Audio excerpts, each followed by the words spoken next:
Trump challenges the World Bank on China. China threatens to cut off America's supply of rare earth metals. And the latest technology to spy on Chinese citizens.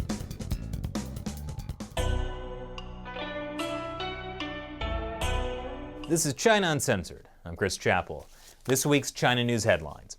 The Communist Party has lost Hong Kong. I know, it's a shock. Who knew massively oppressing people would make them hate you? Apparently, this was news to Hong Kong Chief Executive Carrie Lam. According to the Epoch Times, Carrie Lam thought pro-Beijing politicians would definitely win the recent local election in Hong Kong. They did not. But even though the pro-democracy side won big, that has not stopped the protests. This was Hong Kong this past Sunday. A sea of black as vast crowds of protesters took to the streets of Hong Kong's financial district on Sunday in the biggest rallies since local elections last month. It was the first time since August that the Civil Human Rights Front, organiser of million-strong marches earlier in the year that paralysed the Asian Finance Centre, had received authorities' permission for a rally. It estimated turnout of 800,000. Wow, 800,000 people. But Carrie Lam was quick to respond with hurricane-force spin. The massive protests, she says, are a sign that everything is fine. This reflects the freedoms that Hong Kong people are enjoying. And so I hope that this phenomenon will go also to abroad to show that Hong Kong is upholding all the rights and freedoms of Hong Kong people. So all those accusations from various quarters that we are eroding people's freedoms is unsubstantiated. Right? Right? 6 months of continuous protests show there's absolutely nothing wrong in Hong Kong. Here's another bad sign. One of the protesters' 5 demands is an independent investigation into police brutality. The Hong Kong government refused. They said, we don't need an independent investigation into the police. We already have an organization to watch the police, the Independent Police Complaints Council, or IPCC. See, it says independent right there in the name. The only problem is that it can't do its job. It can't call witnesses. It can't make the police give up evidence. In fact, it can't even take complaints against the police. People have to submit complaints against the police, who then definitely pass those complaints on to the IPCC. A group of foreign experts was recruited to make sure the IPCC's police investigation was objective. Well, they just resigned. You can see that the international expert panel, the members of the international expert panels all resigned from the IPCC or from this panel before the publication of the interim report. This is a very crucial act, and you can see that it is like a vote of non-confidence to this report. But the fact that people can freely criticize the report is a sign that freedoms are doing fine in Hong Kong, right? Meanwhile, the Hong Kong police have been going on a PR binge, accusing people of spreading fake news, photographing hard-working riot police eating in full gear on the street, and duct taping a tear gas canister to the wall, just like that banana art installation. They really need to fire their new PR guy. A Hong Kong democracy protester says he was ambushed by masked Chinese men in Australia. If only Australia had the kind of freedoms Hong Kong does. Meanwhile, Taiwan's top diplomat said Taiwan will help if the Chinese military cracks down in Hong Kong. Sadly, he did not mean Taiwan's President Tsai Ing-wen would go full Rambo. He meant that if people start fleeing from Hong Kong, Taiwan is going to work with the international community to provide necessary assistance to those who are displaced by the violence there. Wow, I can see why he's the top diplomat. That was very diplomatic and boring, especially considering the new claims that the Chinese Communist Party is meddling in Taiwan's election, the presidential elections coming up on January 11th, 2020. A Chinese defector said 2 Hong Kong executives with close ties to the Chinese military were involved in manipulating Taiwan's elections. That manipulation included a multi-pronged effort to finance pro-Beijing candidates, buy off voters, and sow disinformation on television channels and on the internet. Sorry, Putin, you're no longer the world's best election meddler. The World Bank is an organization that lends money at low interest rates to help developing countries. Apparently, that somehow also includes China. Yes, China, the world's second biggest economy, the country that has so much cash to spare that it lends hundreds of billions of dollars to other countries through its Belt and Road Initiative. Well, President Donald Trump has called out the World Bank for lending to China. This was after the World Bank said it would lend China $1 to $1.5 billion in low-interest loans through June 2025. The U.S. government had objected to that plan, but the World Bank went through with it anyway. But get this.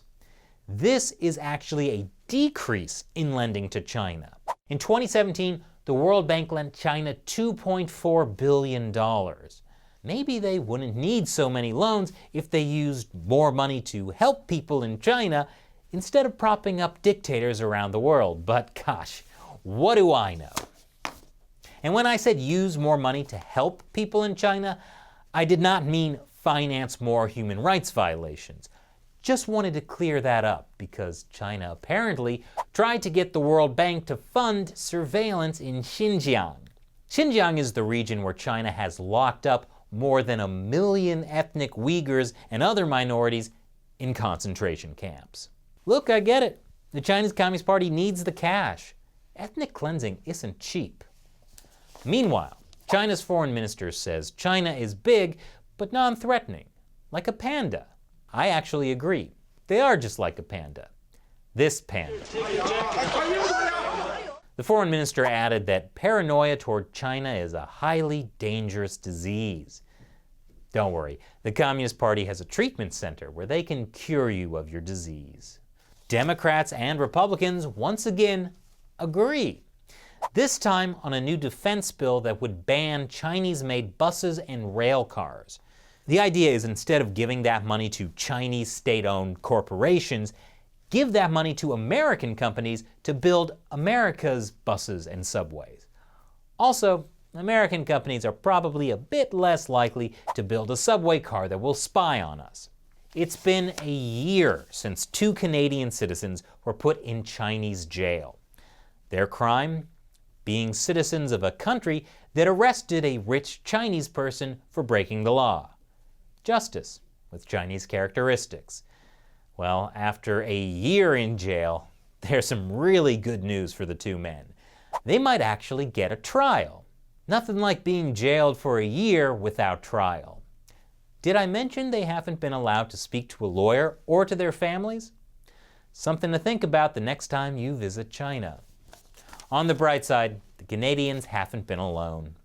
A new report by the Committee to Protect Journalists says China just beat out Turkey as the top jailer of journalists. Man, Xi Jinping is really winning all the awards. Library officials in China's Gansu province have started burning books that are not politically correct. That happened back in October after the Ministry of Education ordered libraries to get rid of inappropriate books. Burning books! Yes, the Chinese Communist Party is really getting back to its roots. Although honestly, this new campaign really needs to step it up. They did it so much more efficiently in Mao Zedong's time. But this story took a weird twist when the book-burning librarians got in trouble. That's because this story went viral on Chinese social media this week and sparked a huge backlash. Yeah, burn the books, but not in public. Jeez. For years, big tech companies like Microsoft, Google, and Apple have been desperately trying to get into the China market, even going so far as doing research with Chinese military universities.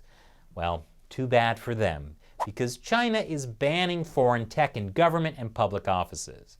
Gosh, I really feel bad for these tech companies. More debt trap diplomacy. These are the Faroe Islands. They're pretty much autonomous, but they are part of Denmark. The Chinese Communist Party has made it clear if the Faroe Islands wants a trade deal, they had better accept Chinese telecom giant Huawei. Now, the United States has been encouraging everyone to avoid Huawei since it's closely linked to the Chinese military and is a huge national security concern. But for places like the Faroe Islands, Chinese money is a heck of a lot more appealing than no money. And Chinese money comes with Chinese state-backed companies like Huawei. And finally, 11 Chinese migrants tried to smuggle themselves into the U.S. by hiding inside furniture and appliances. That's right, to sneak into America, people are doing this and this. America, so great, it's worth hiding in a washing machine. And don't go anywhere, because after the break, the Chinese Communist Party is threatening to weaponize rare earth metals. But it may be backfiring.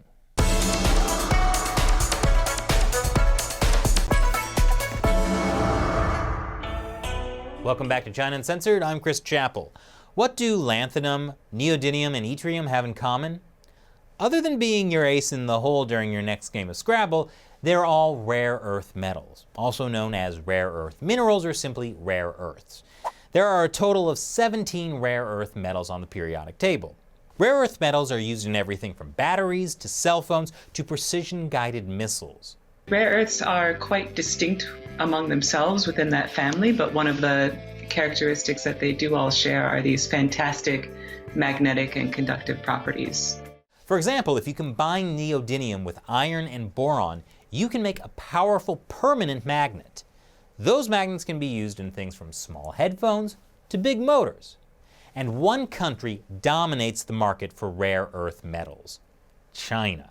You know, Ali, they decided more than a decade ago that it was an incredible strategic asset. Having all of these rare earth minerals they knew would put them in a dominant position to, govern the manufacture of, as you say, everything from missile technology, the guidance systems and magnets that go into guiding the fins of missiles, to the touch screens that we use on our iPhone. They knew that they would be in charge of all of that. China has around 44 million tons of rare earth reserves. That's twice as much as Brazil or Vietnam, and way more than the United States.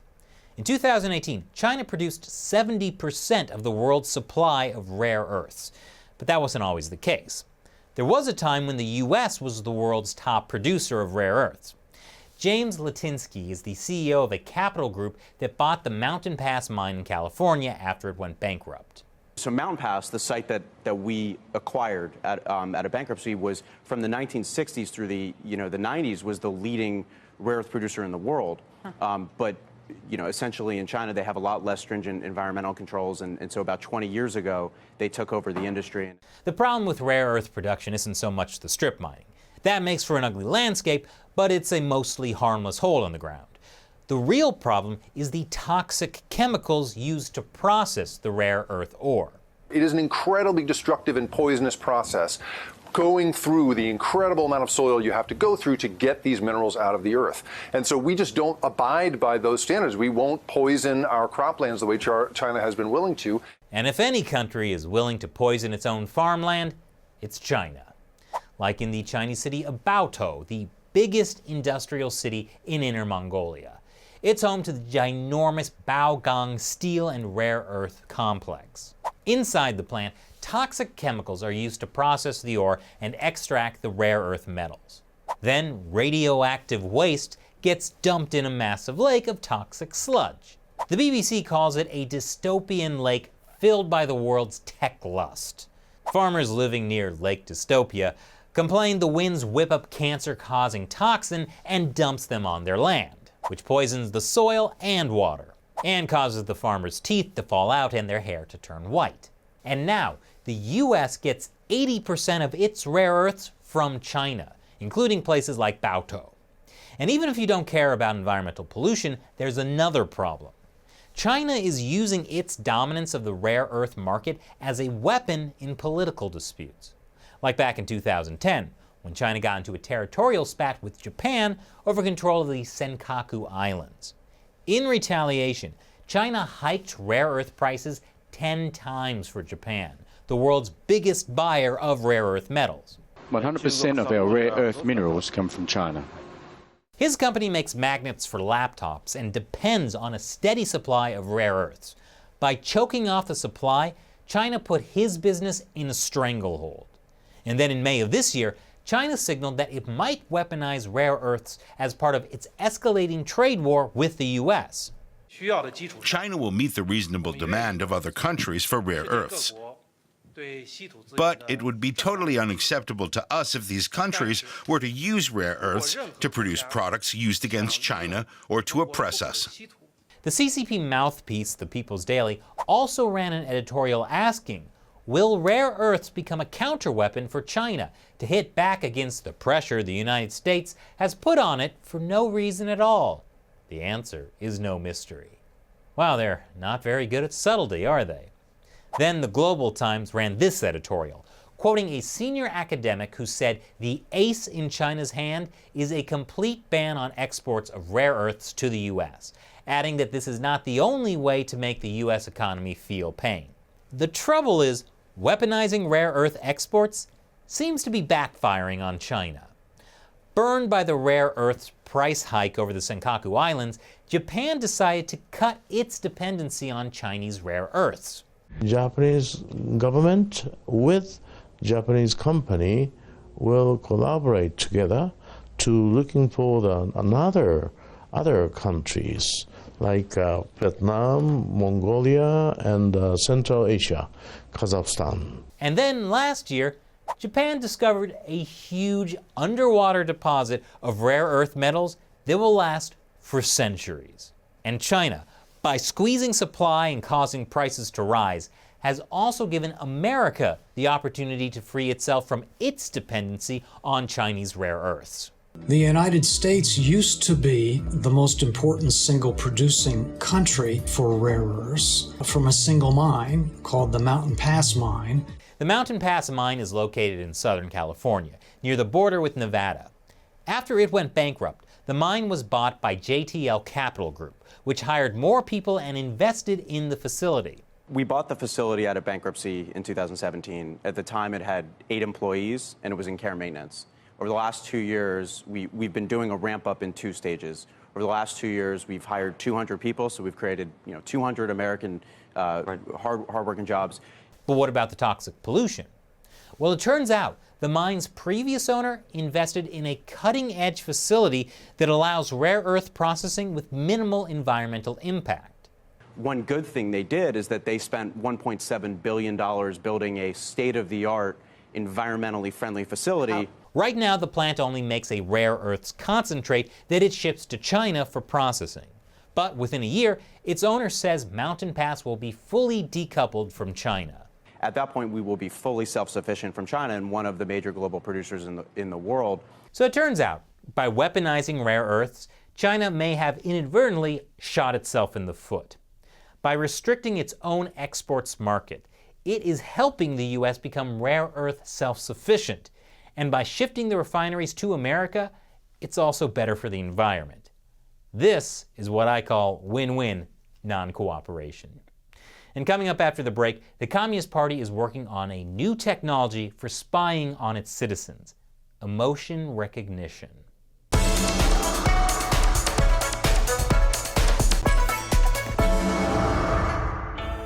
Welcome back to China Uncensored. I'm Chris Chappell.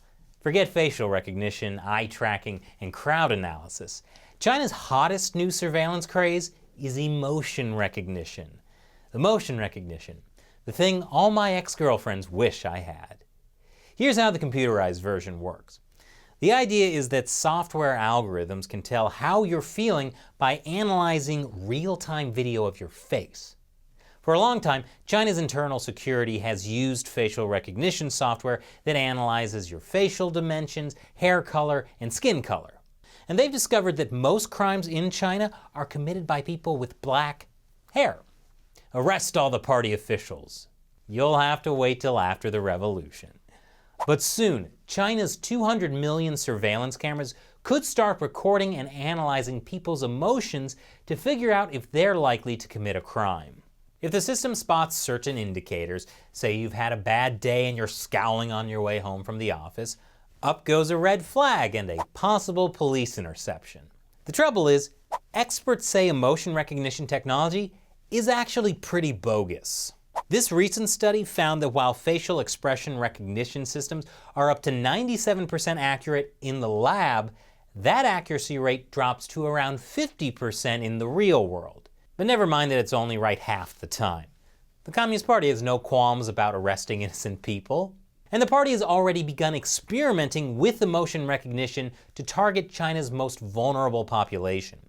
A Financial Times reporter went to a spy tech expo in Shenzhen. She tweeted that a policing expert and party cadre from Xinjiang's Public Security Bureau told her they're already using emotion recognition to target people there. Xinjiang is in western China. It's the testing ground for the latest in spy tech. That's where the Communist Party is putting people in concentration camps. The Chinese Communist Party is detaining and abusing more than 1 million Uyghur Muslims in internment camps in Xinjiang, the western region of China. The pages of George Orwell's 1984 are coming to life there. It's 1984 with 2019 technology. But experts say it's still in its early days. More testing needs to be done before emotion recognition technology is adopted widely across China. But in Xinjiang, better safe than sorry.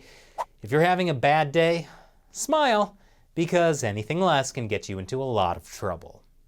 So what do you think about China's security using emotion recognition to target its citizens? Leave your comments below. Once again, I'm Chris Chappell. See you next time.